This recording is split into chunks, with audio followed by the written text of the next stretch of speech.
This show is brought to you by Female Alliance Media, by women, for women. Hey, this is Andrea, and I'm the host of the Balance and Bliss podcast. Your girl loves to chat, and if you're looking to connect with your body in a physical, mental, and more intentional way, then come tune in with me weekly as I share with you relatable and actionable things you can do on your pursuit to wellness and happiness. Come on over. You deserve a little more bliss in your life. Hello, and welcome to the Say It Out Loud podcast. I am your host, Christine Daynard, and the goal of this podcast is to encourage you to live your best and most authentic life by digging deeper and finding connection through vulnerability. I believe we have been taught that vulnerability is a weakness, when in fact it is our superpower. In this space, I will share personal stories and conversations with others so you can be empowered by their strength and inspired to take action in your own life. Thank you so much for being here. Now let's get started. Well, hello and welcome back to the Say It Out Loud podcast with me, Christine D. I am in the kitchen studio once again with my lovely guest, Sara Hignell, who is here to talk about her experience with food sensitivities, being a celiac, and what that looked like for her in her journey, and some of the things that she's doing now to help others connect with their journey and finding foods that are something that they can eat. So I'm going to introduce you. Sara, would you mind telling us a little bit about you and why you came to chat with us today? Yeah, well, thank you so much, Christine, for having me. I'm glad to be here. So my name's Sara, and I've been diagnosed celiac for about 14 years now. And when Christine invited me to join her podcast, I was glad to tell my story. Going back 14 years, it went back actually even further than that with some sensitivities to certain foods and just some health concerns that I was having. It's been quite a journey. So I'm glad to be here to tell it today and to hopefully help out others. Awesome. And it is a journey, and the journey to understanding why your body is responding oddly to foods is an individual journey, I think, for everyone. Like you and I were just chatting before we started and hit the record button about the fact that I'm food sensitive. So I am allergic to wheat, not technically gluten, but I always say gluten because it's just easier for people. When I say I don't eat wheat, people think I say meat, and then they're offering me all the vegan solutions. I'm like, no. So I just say gluten because it's easier, and cow dairy for me is a big no. But the journey is very different, I think, for all of us, because things can show up differently at different times in our lives, and can affect us differently. So I'm just curious, for you, I mean, we're talking now 20 years ago where you probably started noticing things, or maybe it was even before that. Tell us a little bit about that part of the journey. What did it look like for you? And I think it's important. And the reason I'm going here, sorry guys, I'm just going to stop Sara before she starts, is that I think a lot of people don't realize that they have food sensitivity, and they, kind of put up with these different symptoms and don't understand what it's related to. And then those symptoms keep getting worse and worse. And conversations like this help to educate people and help them to know, hey, you're not alone. What you're going through is probably not unique to you. And this is someone's story. Your story is about how you discovered this and how you're living your life now as a result. So tell us a little, how did things show up for you in the very beginning? How did that look? Absolutely. Well, I wasn't diagnosed with celiac right away. And it happened when I was in college, and the stress of college and exams and assignments pretty much triggered some of my health concerns that I was having. When I went to the specialist, he diagnosed me with IBS. So for those of you with irritable bowel syndrome, I am right there with you. It is not fun. And I do have flare-ups sometimes still with IBS. It wasn't until a general surgeon was looking into something else that he realized that he might know what I might have. And so I was struggling through the IBS. I was trying to figure out what foods I was able to eat, that I wasn't curled over in the fetal position for days on end, and being able to function in my daily life. And it was really, really hard. And to be honest with you, not that many people knew why or how or, what is wrong with you. was a question that I would get often. And all I could say is my tummy really, really hurts. It was a stabbing pain. It would last for days. Some days it would just last for a couple hours and it would go away. I couldn't really put my finger on it. So going back to this general surgeon, I have since been diagnosed with another autoimmune disorder called hidradenitis suppurativa, also known as HS. And what it is it's the best way to describe it is it's boils. And you get boils in certain areas of your body. And at that time, I had no idea what it was again. And going back to HS, I was actually just diagnosed 2 years ago. So I've had it the majority of my life, but it wasn't till recently that a doctor knew exactly what it was. Interesting. Well, because as I understand, celiac disease is an autoimmune dysfunction. And often if you're celiac or another autoimmune disease or dysfunction shows up, you often end up attributing another one. Like there's usually more than one. It's all connected to the autoimmunity. Yes, absolutely. So if you have one autoimmune disorder, further down the road, you might get another one, and you just kind of have to, I tell people, you just kind of have to listen to your body. Go to your doctor, explain the symptoms that you're having, and don't give up. If you think that something's not right, always go with your gut feeling.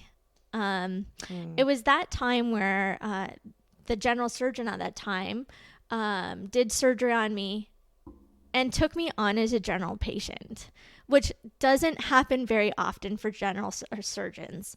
And then he one day said, I have it. I know what you have, but I can't diagnose you, and I have to send you to a gastrologist. And that gastrologist looked into my health care plan, my history, and he thought I had celiac disease.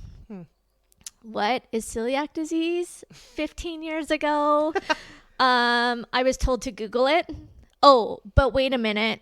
When you Google the US sites, they're actually different because the US and Canada standards are different when it comes to food ingredients. So make sure you're actually visiting Canadian websites. Oh, okay. Very interesting, right? So even now, today, if you do travel to the US, be sure to check the labels. They do have different labeling laws than Canada does. Interesting. I did not know that.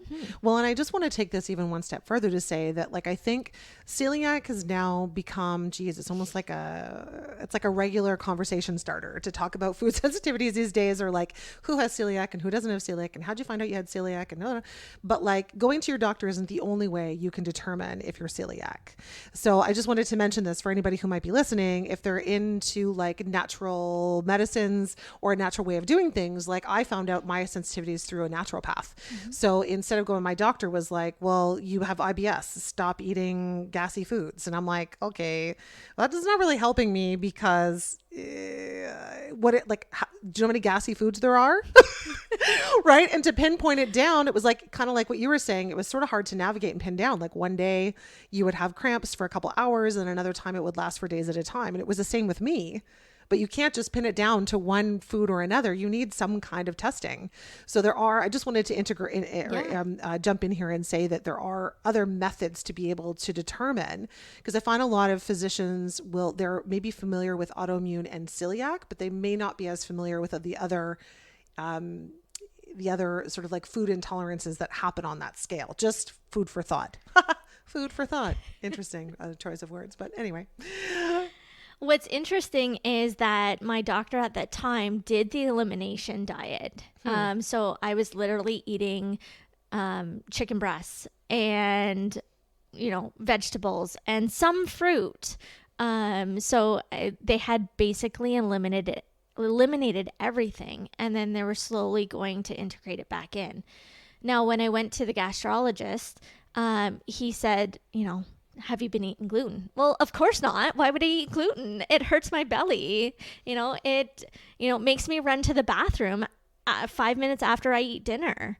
And so in order to test me and diagnose with celiac, I went back to eating gluten. And let me tell you, it was the worst 3 weeks of my life.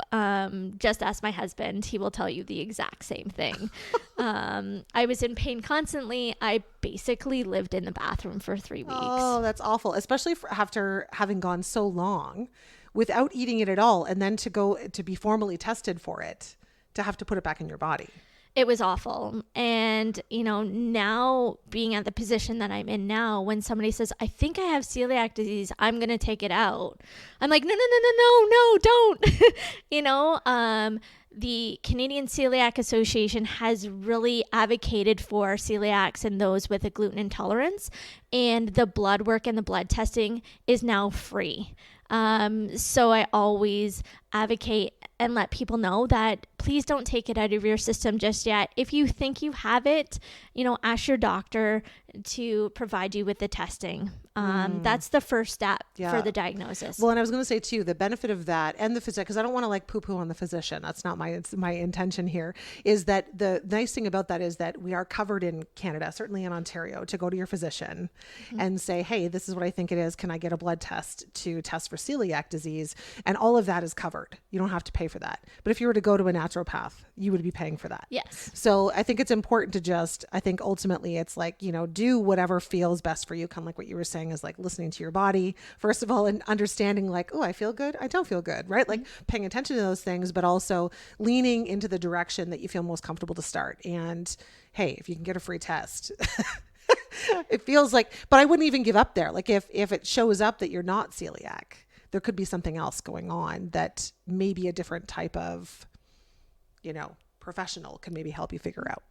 Yeah, absolutely. And on the flip side, I've had people come to me and say, I've had it out of my system for so long, I don't want to go back on gluten. And it's like, you know what? Go for it. Like, if it's affecting you and you know what it is, and you don't want to ingest it, then don't. So now for the people here who are listening, who maybe are like, this is an interesting conversation. And I don't know, like I know my stomach reacts funny to certain things, but maybe they're not familiar with what is celiac. How do what is because I know that being a celiac is way more serious than someone like me having a wheat intolerance, So what does it mean to have celiac, and how does that ultimately, how big picture, how can that affect you? Yeah, so celiac disease is an autoimmune disorder. It affects the small intestines, specifically the villi in your small intestines, which means that the nutrients that you eat aren't absorbed properly. So the best way to describe it is brow. Barley. Brow. Barley, rye, oats, and wheat. Okay, got it. So when you're looking at ingredients and packages, those are the ingredients that you want to look out for. There's a couple hidden ingredients that I found. So sucralose is a big one for me. And so it's just being cautious of what those ingredients are.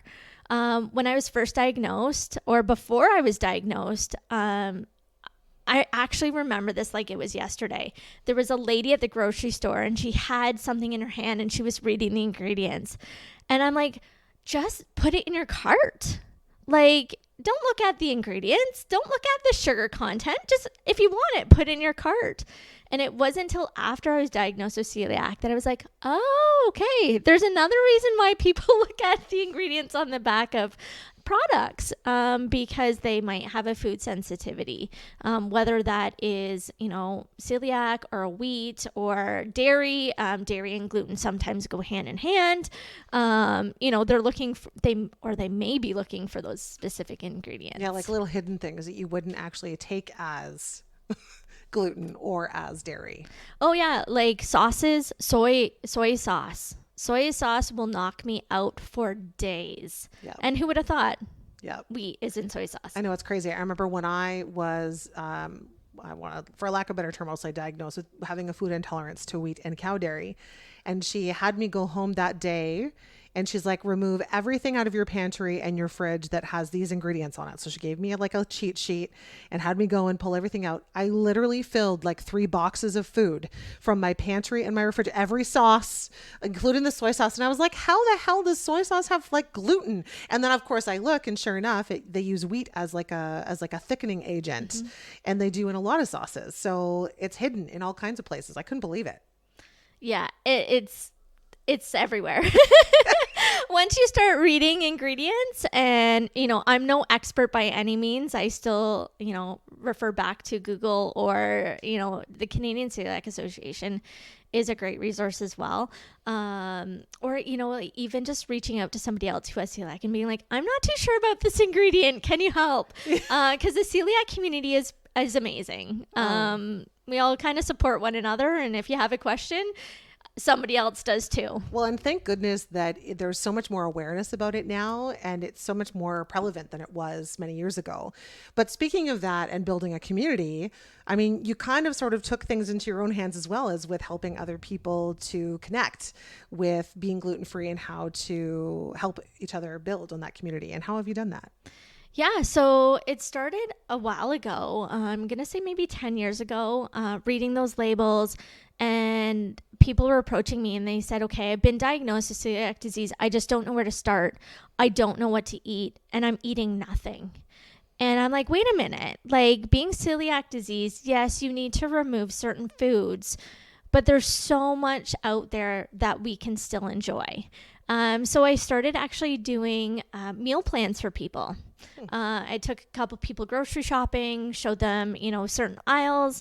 And guys, you know what? Fruits and vegetables are naturally gluten-free. Hallelujah. That makes the produce section really easy to navigate. Right? Yeah. I spent a lot of time on the outside of the grocery store. In the fruits and vegetables section, definitely. But there's a lot more products out there now. So that was kind of a start of it. I started a couple Facebook pages. At the time, I was living in Muskoka. So it's a little bit different than KW. But it was hooking up with local businesses, trying to get the word out there that these products do exist. And then when we moved to KW about 9 years ago, it was trying to do the same, trying to connect with that gluten-free celiac community again. And in different ways. So it's reaching out to different people. It's reaching out to, you know, Facebook groups is a huge one. We have an amazing one right here in KW, and there's, I don't even want to tell you how many celiac groups I'm involved with and a member and have joined.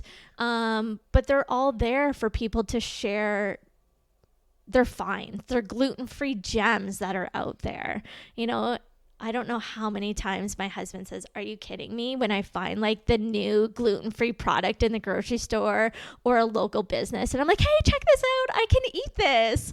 Right. And to be able to share that with others too, because if I'm feeling it, or if I'm craving something, for example, pizza that I haven't had in a really long time, then others are too. So why not share that experience and those products? So. Yeah, absolutely. Like, I know I got really excited when I learned about like several different places that you could go to eat that had separate fryers that you could, and they would make things like there's this one place in Stratford. And P.S. for anybody listening who is not from Ontario, Canada, KW equals Kitchener-Waterloo in Ontario, in Southwestern Ontario. That's where we live. That's where we reside. Sarah and I are both from KW. But I'm sure that these groups exist in all different places of the world. So there's people that listen to this podcast from all different parts of the globe. So I'm sure that there are Facebook groups that can connect people to different things there. But I remember finding out about Annie's Seafood in Stratford, and I was like, what? Not only do they do like a separate fryer, gluten-free, like fish and chips and French fries, but they do all kinds of things that, like, now you don't want to eat this stuff every day, but like the kinds of things that you don't find typically, like the pub food, like mozzarella sticks and chicken wings and like all these different things that are usually not on a gluten-free menu. The onion rings. Yes. Huge, right? But like the little things that you don't even think about, you're going to miss so much. And you can't just go and indulge in a pizza because, well, it'll feel like it's killing you, basically. hey, I'm just going to interrupt this episode right here for a second because I want to invite you to join me in the Joy Project community. It's a place where me and a sisterhood of women are building meaningful connections with each other, where we don't feel the need to hold back or put on our best face. We just show up as we are. It's a place to be encouraged to say the things out loud, to build your confidence, to learn about yourself, and learn how to lean into your authenticity. It might be time for you to consider joining us. If you're feeling the pull for deeper connections, you want to have more honest conversations, and find a place you belong simply by being you. We meet online every week and we host an in-person social once every few months within the Waterloo Region. So if you're feeling the pull to be a part of a group of women who are leaning in to focus on the good, to see life with a half cup full perspective and lifting each other up, this just might be what you've been looking for. Learn more and join us by visiting itsmechristined.ca/community. I really can't wait to see you in there. So now another reason that I really wanted you to come and chat with us today is that you're working on a bit of initiative, and you've been working on this initiative for a few years now. In fact, it started pre-pandemic, I believe, right? Yeah, so it was originally pre-pandemic. We were known as Gluten-Free Fest. So if anybody that's listening lives in Toronto or surrounding areas, there's a gluten-free garage. Ronnie Lynn is the founder. She's absolutely amazing and fantastic at connecting the celiac community as well as businesses. And I went to her event and wondered why we couldn't make it happen in our local community. We had already connected with so many local businesses that had gluten-free products. And again, it was just wanting to showcase them to the rest of the region. So my business partner, Liz, and I, we both have a background in events and love a great party and said, let's make it happen. I think we got it up and going in 6 months and people thought we were crazy. You can't happen to do this in 6 months. And we did. We started out small. We did it at a local community center. And within the first 5 minutes, we outgrew the facility. Wow. Like I remember you guys, like every vendor ran out of food so fast because they weren't expecting the droves of people that came to that first event. Yeah, so it was, 1,100 participants came. We were able to track through sales where people are coming from. People came from north of Toronto to Collingwood, from Sarnia and Windsor to Niagara Falls, and everywhere in between. Wow, that's amazing. Celiacs and those with gluten intolerance do travel for food. Well, I mean, it's a huge consideration. I mean, anytime I'm going away, I'm like, okay, where are we staying? I'm going to find the restaurants that are nearby that are like, food sensitive or food intolerant sort of catered menus that can assist those of us that can't just eat the regular menu, right? Like that's a huge thing for me. Road trip. Yeah. Pack all the goodness in that road trip or on the flight. Like if you're going on a flight, pack your bags. And because, there are some places that you can research prior to going, but you never know what you're going to eat. It's true. It's so true. So then I'm guessing so you started this gluten-free fest right before the pandemic. Did it occur at all during the pandemic in a virtual way at all? Were you able to keep it going? Yeah. So we actually did 2 virtual events. We did one in Kitchener-Waterloo and one in Muskoka. And they were really successful. We just, during the pandemic, wanted people to get a sense of who was still offering what products, who was open, how to obtain their products. So businesses at that time, we were, not all of them had websites. Not all of them had curbside pickups. So it was really amazing to be there as a support for them to help them out, to try to figure out how to get products in people's hands. And, the ones that we were working with did absolutely amazing. We can't live without our gluten-free food. There is a need there. Yep. I often go in and we'll get some extra desserts, which I may not need, but hey, it is what it is. Well, it's always nice to have because finding treats for those. I mean, believe me, after you've been gluten-free for a while, you find the treats. Like, I mean, it's not a problem to find them. But when you're first getting started and you're leaning into this sort of diet, like it can be really hard to pinpoint and find the places where you can get all the things that you need. Like I remember at first I was probably going to like 7 or 8 different shops to get what I needed because that's where I knew I could get that one thing. Right now it's like, okay, there are several more, like now it's grown, right? Because it's become more of a, I don't know, would you call it an epidemic? Where more and more people are suffering from this and or are looking for things that are gluten-free. So there's more available. But at first, it's very daunting to not only get used to what does that ingredient list look like? How do I find those things in the foods? Where can I even start and how do I get going? So I'm so glad that there's this gluten-free fest that connects people with not only what's directly in their backyard, but in other areas around them. So like, you can take a little road trip to Toronto or to Vaughan or to, Muskoka or wherever and figure out where you can take those road trips to that there's going to be some support for you. That's great. Yeah, and we're very excited because Gluten-Free Fest then turned into the Gluten-Free Collective during the pandemic. We weren't just doing a festival anymore. We were connecting businesses. So there was that one-stop shop where people didn't have to go to 5 different stores to get all their products that they liked. We did gluten-free boxes. We have been consulting and doing just that. So if there's a product that you want or need and there's a store that doesn't offer it, we've been kind of connecting those businesses together. So it's been really fantastic because, like you said, you don't have to go to 5 different shops to get, all the products you know and love. They're just right there at your fingertips. So. And I think business owners, I'm not going to talk for them, but I think they really enjoy it too. Yeah. Well, and I think too, like there's been that huge transition. So I think at first a lot of restaurants were like, oh crap, like how do we serve this community, or do we even bother trying? And now it's sort of become such a requirement for a lot of places to lean into creating gluten-free foods. But I find that sometimes restaurants don't really know how to do that properly so that somebody who is celiac can actually walk out of a restaurant and still feel good on the other side. So were there some things that you were doing there to help support that in a way as well? We were doing the takeouts. I got to be honest with you. I love takeouts. I love going to restaurants. Yes, anytime that I don't need to cook, and I'll be completely honest, I often go to bakeries for that reason.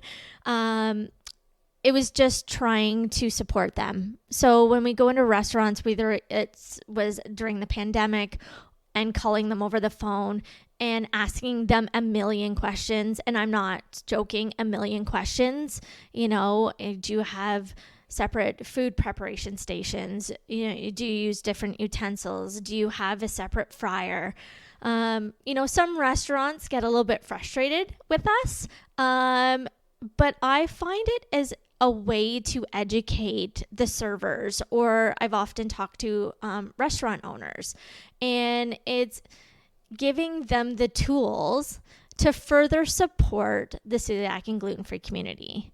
If you just say, okay, you just need a separate station, or, you have a separate toaster that's, just for gluten-free bread, you can serve way more people and, advertise it. There's more options that are becoming available to us through the restaurants, and, those that are listening to our suggestions, they wouldn't know unless we spoke up. So if you feel it daunting to go to a restaurant and you feel like you're being a pain for asking those 5,000 questions, please continue to do so, because we're not asking the questions to be a pain. We're asking those questions to advocate for ourselves and further educate the servers on what we need. Mm-hmm. Well, and the thing is, it boils down to using your voice, right? And we're all important, and we are all worthy of having a safe and, food absorbing foods that we can actually that our bodies can process, and for all of us to feel good. And food is one of our basic needs, right? So being able to advocate for yourself is really, really important. So 2 more questions that I have for you before I let you go. One is, as far as restaurants, for example, that are here in the Kitchener-Waterloo area and surrounding, does the Gluten-Free Collective offer like a list of restaurants that are safe to visit or something along that line so people can have like a quick reference guide where to go when they want to eat out? That's a great idea and something we've been working on. To be honest, it's something that has kind of been put on the back burner. But if you do reach out to us through Facebook or through Instagram, we'll be able to help direct you to, the restaurants in the KW area and beyond that are safe to go to. Yeah, that would be great. And I know that we've talked a little bit about the Gluten-Free Fest, and I know that you're really excited because there's another one coming up. So do you want to tell listeners a little bit about that event and when it's happening and what they can expect from that? Yeah, absolutely. So the next Gluten-Free Fest is happening Sunday, September the 17th. We'll be hosting it at Bingemans this year. So it's in the ballroom, a bigger space, more vendors. This year we have over 40 vendors, so we're really excited to share their products. If you go onto our website or our Instagram or Facebook pages, you'll be able to find a list of all the participating businesses. We're really excited. Christine, you mentioned Annie's Annie's Seafood Restaurant in Stratford. We're really excited. They are our title sponsor this year. Oh, fantastic. I didn't even know that, and I brought them up. That was meant to be. And they're bringing their food truck, which is the first food truck that has been certified through the gluten-free food program. Oh, wow. And I know that's a big deal. And I know that we're running out of time in this conversation, and maybe there's an opportunity to have another conversation someday. But I know that in order to get certified as a gluten-free anything, as a bakery, as a food truck, it's quite an intensive process to be certified that way, because it's a pretty big, serious business when it comes to making sure that you can guarantee and put a stamp on something, to say this is guaranteed to be gluten-free. Yeah. And guaranteed to be safe. Yeah. We all have those questions when we go to restaurants is, am I going to be glutened? So going to bakeries or restaurants that have that certification, that, you're going to walk away with a full belly. Hopefully you're wearing jogging pants and that you're going to feel good the rest of the evening. Yeah, no, that's really important. That's awesome. Well, thank you so much for coming and chatting with me and telling a bit of your story, as well as sharing about the Gluten-Free Fest. And if people who are listening want to follow along about the Gluten-Free Fest, find the community collective, like how do we find those things? And I will also take what you say and write them in the show notes so that when people scroll down in the podcast episode, they can see where and directly link through to finding all these places. But if you want to tell them where those are, that'd be great. Yeah. So the best place to get in touch with us or to find out more information would be our Instagram or our Facebook pages. So it's the Gluten-Free Collective is our hashtag. We will be starting to post the businesses that are going to be attending the Gluten-Free Fest shortly. So please stay tuned. And hint, hint, there may be some giveaways as well. So you don't want to miss out on those. Amazing. So can you tell us, is there a website or a place that people can visit to find more information about the Gluten-Free Fest? Yes, so you can go onto our website, which is glutenfreefest.ca. Wonderful. Awesome. Well, thank you so much, Sarah, for coming to share. And, I just wanted to help us finish off this conversation by saying if you're finding that your body is responding negatively to any of the foods that you're eating, it's a really critical thing. You want to feel good. And I found that for me, the more I kept eating the foods that made me feel bad, the worse that it got. And it can wreak havoc on your gut and all kinds of things. So it's really important to figure out what that is. So if you have any of those things, as Sarah mentioned, you can visit your doctor and ask for a celiac test. The blood test is now free by the sounds of it. You of course can also visit like a naturopath or a nutritionist, and they can also talk you through some different avenues that you can learn about different food sensitivities. And there's so much information available online these days, and be able to find foods that kind of meet your needs. But food intolerances in general have become a really big thing for a lot of people. This is not just limited to celiacs. It's limited, or it involves so many different kinds of people responding to all different kinds of foods. And, having that checked out and finding a way to maybe avoid some of those foods that are causing you a challenge, and be able to eat the foods that make you feel good so that you can live and feel great most days, right? That would be the goal. Yeah, it's just finding your jam and, really advocating for yourself. If you know something is not right, like I said, always trust your gut. Yeah, absolutely. Awesome. Well, thanks again for coming. And I'm sure we'll have you back at some point, or maybe I'll even see you at the Gluten-Free Fest. Absolutely. Thank you so much for having me, Christine. You're so welcome. Well, everybody, thank you so much for being here and having listened to this podcast episode. And I will leave some information at the bottom, including all the places that you can find everything about the Gluten-Free Collective and the Gluten-Free Fest. So you can go and check it out. And of course, learn a little bit more about maybe how you're impacted or affected by celiac or other food intolerances. Have an awesome day. We'll see you next time. Thank you for listening to this episode. I'd like to invite you to hit the follow button on this podcast so you'll be notified when the next one drops. And if you liked this episode, please leave a review, as it will help others to find this message. You can also find me on Instagram and Facebook at It's Me, Christine D. Or if you'd like to connect about being a guest on the show, ask me about group or one-on-one joy and mindset coaching, learn more about the Joy Project community, or consider hiring me for your next speaking engagement, please visit itsmechristined.ca. Thank you again, and I'll see you next time.